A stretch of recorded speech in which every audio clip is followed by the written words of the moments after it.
Welcome students, आइए एक question किया जाए। ये मैग्नेटिक इफेक्ट्स ऑफ करंट का क्वेश्चन है। बिल्कुल ध्यान से क्वेश्चन देखिए और वीडियो को बेशक पॉज करके पहले एक बार क्वेश्चन पढ़ लें।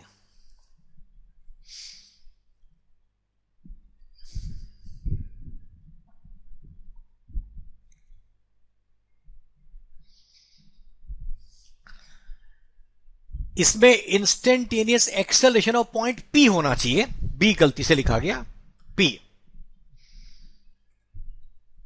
अब देखिए पहला सवाल, डिफरेंस समझिए। The mass of the ring is 1 kg, not the particle P. P is only A point on that. So acceleration, I mean the force of that particle P is not required. We are saying the acceleration of that particle P. अब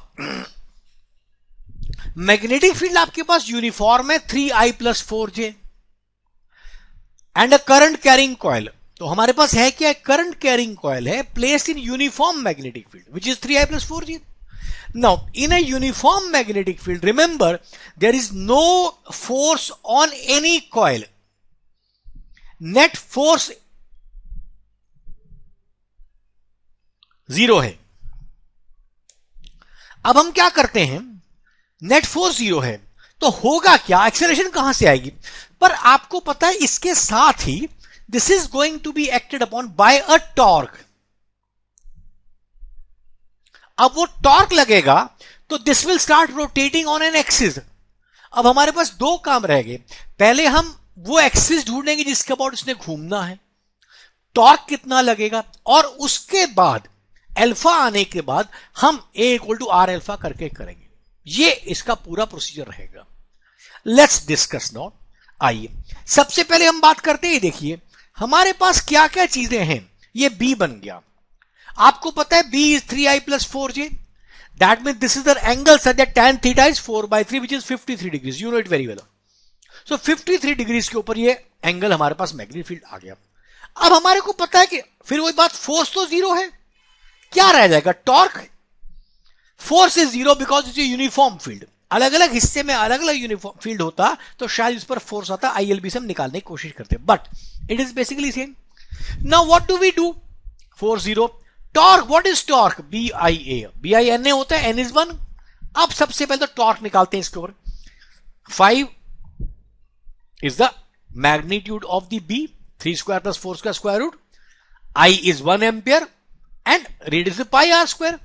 R भी 1 है तो pi हो गया। So basically 5 pi is the torque on this system. अब ये घूमेगा किसके? रिमेंबर मैग्नेटिक फील्ड के परपेंडिकुलर एक्सिस पर इसने घूमना है। I क्या है हमारे पास? हाफ mr स्क्वायर, बिकॉज आपको इसको घुमाना है कहां पर? On a axis which is passing from the plane of the coil, not about O in 3D but about a plane of the coil, उस पर निकालना है। तो उसका mr स्क्वायर आपको पता है, रिंग का from the centre perpendicular to the plane mr square होता है, तो एक साइड पर mr स्क्वायर बाय 2 हो जाएगा। ये आप this we can get from this perpendicular axis theorem. Value निकाल दी 0.5। So 0.5 is coming like this. यहां तक क्लियर हो गया। अब इसके आगे चलते हैं। देखो अब हमने निकालना है टॉर्क क्या है? I alpha. अब टॉर्क आपको पता है 5 पाई है, I आपको पता लग गया, अल्फा आप निकाल सकते हैं, I हमने निकाल लिया, 5 पाई इज 0.5 अल्फा, तो अल्फा मेरे पास 10 पाई आ गया। अब क्या काम रह गया? अब मेरे पास दो काम रह गए। सबसे पहले कौन सी एक्सिस होगी? आपको पता है axis will be perpendicular to the magnetic field 3I plus 4A। तो मुझे जो एक्सिस बनानी पहले वो बनानी पड़ेगी। ये देखिए ये एक्सिस होगी। ये एक्सिस कौन सी है? 3I plus 4J के परपेंडिकुलर है। 3I plus 4J के परपेंडिकुलर है। और जो पॉइंट मुझे चाहिए P का निकालना है, एक्सिस है, उसका डिस्टेंस मुझे A। तो बेसिकली मेरे को AP डिस्टेंस निकालना है। A is equal to r alpha के लिए AP डिस्टेंस निकालना है। अब आपको यहां पर पता है अच्छी तरह, angle APO will be 37 degree and POA will be 53, और PO की लेंथ आपको पता है 1 मीटर है। So AP is what? Sin 53 because 1 sin 53. Sin 53.8. अब A की वैल्यू आपको पता है alpha into radius which is 8 pi because 10 pi into 0.8 तो 8 पाई की वैल्यू 25.13 मीटर पर second square is the answer. Is it very clear?